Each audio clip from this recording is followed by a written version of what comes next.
Okay, linear income at saka residual income. Yung linear income, yun yung kita natin ng per hour. Okay, yun yung kita natin per hour. Diba, empleyado tayo, namamasukan. So, ano yung kita natin? Yung ating rate times kung ilang oras tayo pumasok. Diba, usually 40 hours yan. 40 hours. Tapos kung magkano yung rate natin, no? Plus yung overtime kung may overtime. So yun yung linear income.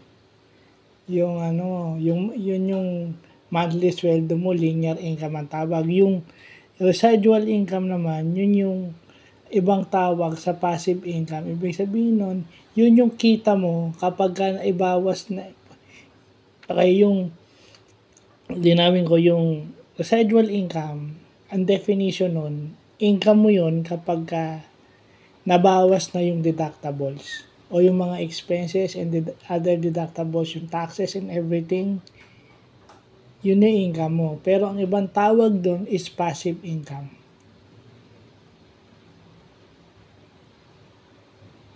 Passive income yun kasi hindi siya active kagaya nung linear, di ba? Yun ang ibang tawag doon sa residual. Ibig sabihin ng residual yung natitira, no? Natitira. At kaya naipasok mo siya na passive income kasi yung isang pinanggagalingan ng residual income is yung royalties. Yung royalties is a type of passive income na hindi mo kailangan ng presence mo para ka kumita. Mag-i-invest ka lang, halimbawa kumikita yung invest mo. May nakukuha ka without having your presence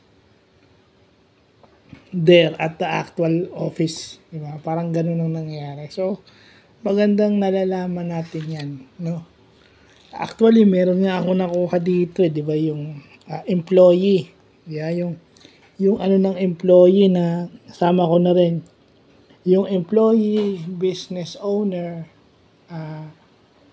self-employed at saka investor. Okay? Yung employee, ikaw yung nagtatrabaho, syempre. Yung business owner, yun yung may leverage kasi system ng tao at yung resources na sa'yo. Yung self-employed, ikaw. Ikaw yung nagtatrabaho, laging zero yung trading mo, laging nagsisimula sa zero at everyday. Wala kang leverage. So, kailangan kumita ka. Yung investor, yun na yung mga passive income earners.